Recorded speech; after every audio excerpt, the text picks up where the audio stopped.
Hey folks, happy Wednesday. I hope you are doing well. Thank you for tuning in to this week's I should come up with a name for these. I don't have a name for them. I just kind of refer to them by the title that I share every week regarding the topic I'm going to be talking about. But if anyone can think of a nice creative name, let me know. I want to preface today's talk by saying that typically I do not talk about numbers like in these videos as far as how much money I make or have made in the past or anything like that.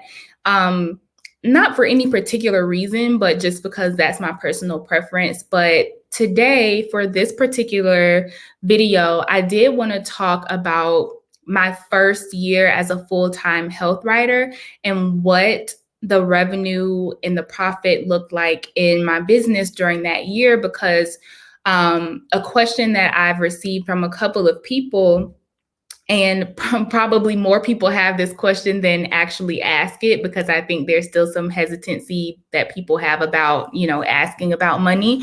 But one of the questions that people ask me when they are trying to explore health writing, or honestly, sometimes any other type of medical writing career for themselves, is like, what does the money look like? Okay, so primarily as a pharmacist who teaches other health professionals how to use their expertise to become health writers, the people that I'm usually talking to, those of you who are listening, you're usually healthcare providers yourselves, and oftentimes you're pharmacists, because I'm a pharmacist, so that just happens to be the makeup of most of the people who are in my network. And so the way that this question often comes up is like, how does this compare to a pharmacist salary? Is this something that, that could eventually be within that same range, or like what do the numbers look like? So I wanted to mention that if you didn't see the title of this live video, that in my first year as a full-time health writer, which was 2019, and I really had to do some math to figure out what year that was, but I made just over $50,000, and that number is fresh in my mind because I was recently doing taxes and looking at tax stuff. But I made just over $50,000 in that first year. And I was extremely, extremely proud of myself for being able to bring that amount of money in from my own business. Now, as healthcare professionals, a lot of us are in professions where the average salary is near or above the six-figure range. And that's great, right? That's a comfortable salary, and they're looking at that salary that a lot of us have compared to like, oh, just $50,000. I will say that as a business owner, it's a lot different emotionally and psychologically to build $50,000 for yourself, like to bring that in yourself on your own without relying on anyone else, than it is to get, that type of number in a salary. It just feels different because you really worked hard for that and you made it happen for yourself. So I was very proud of how my business turned out in that very first year. And I'm still proud of it to this day that I was able to do that in that first year. But also, right, at the same time, as I grew in my career and grew in health content writing in general, I naturally would look back on that first year and kind of compare where I was mentally, where I was professionally, where I was financially. And again, naturally, you kind of identify things that you might have done differently at that time, because of course, hindsight is 2020. And so kind of what I wanted to talk about here today was about how I was operating in that first year, and what I would have done differently in the way that I was operating in retrospect, that I believe would have helped me make even more money in that first year. And that did help propel my business in following years. So to kind of paint a picture, and as you know, like if you have questions while you're watching, just drop them in the comments, whether you're watching live or catching the replay. I'll be sure to respond to them to you. You can also always hop in my DMs if you would rather communicate privately. But so in that first year, right, you know what I'm going to do? I'm going to get on my hotspot because my Wi-Fi is being weird. So 1 second.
Okay, I think I'm back.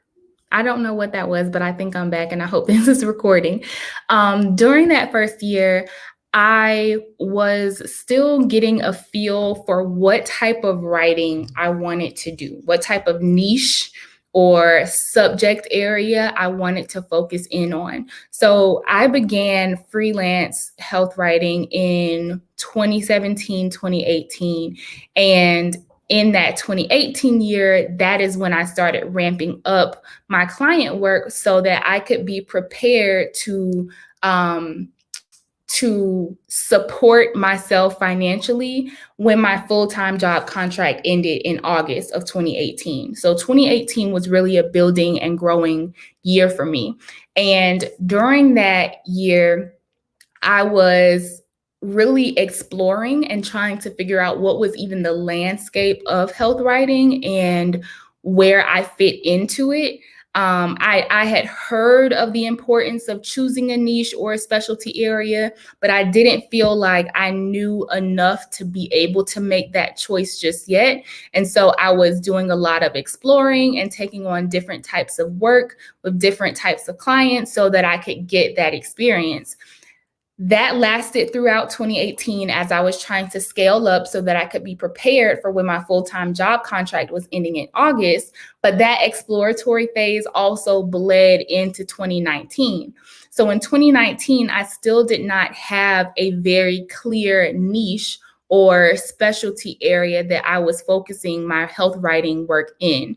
And because of that, I was taking on all different types of projects. So I actually pulled up my my invoicing software so I could give you all examples because relying on my memory is not the move. But I had clients who were what is the best way to describe them? They were medical. It was a company that created textbooks or study manuals for physicians who are preparing for various portions of their board exams.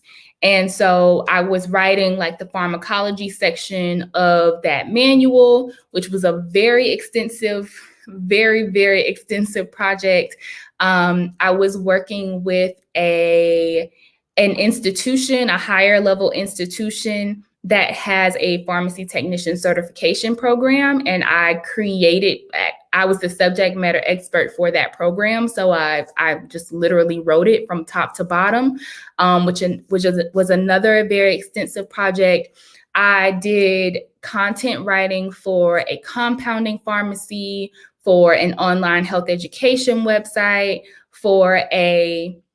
this is actually like not great, but I wrote I didn't write for them. I edited health content for this health education company based in Germany but I actually don't know if they are a health education company. I just know that I edited their blog posts for accuracy. I don't actually know what the company does, which is like terrible saying that out loud.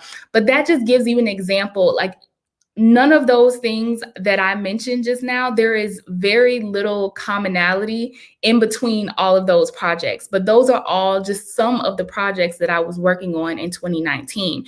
And so while I was proud that I was able to bring in, more than $50,000 on my own in my first year full time, I also realized that there was very little rhyme or reason to the type of work that I was doing and the type of writing specifically that I was doing at that time. As far as operation, like how I was operating that year, I was very fulfilled in the work that I was doing, but I think a lot of that came from, like I mentioned before, kind of the pride that I had in myself for like having the confidence to really go out, pitch myself, offer my services confidently, and secure work and like deliver excellent work. Like I was and am and do deliver excellent work. Like that is my thing. I'm a great health writer, and I know that, and I'm confident in that. And that was something that I was proud of, that I was able to take that confidence that I had in myself and portray that to the world, secure clients, get money, pay myself, build my business. All of those were good things. But at the same time, because of the way that I was operating, without a specific niche, without having a specific ideal client in mind, and really going out of my way to find that ideal client and work with them and them only, because of all of the variety and inconsistency there was in the type of writing that I was doing. It wasn't even all content writing, right? A lot of it, most of it was, but writing that textbook is not content writing. That's a very different type of writing. Writing that course, that pharmacy technician course from top to bottom, that's a very different type of writing. So I wasn't even doing the same type of writing. And so as far as my own personal productivity and like mental state went, I was very tired. I'm not going to say that I was burned out, because I wasn't burned out yet. I did get burned out later, but that's a story for another day. I wasn't burned out yet, I don't think, or maybe I was. That year was also the year that I had my daughter in September. And so I was doing a lot of work in a very little bit of time because I was trying to get it done before she came. So I do think as I got to that point, I did get a little bit burned out. But then right when that started to happen, she came and I had time off in a way from writing. So there was that. But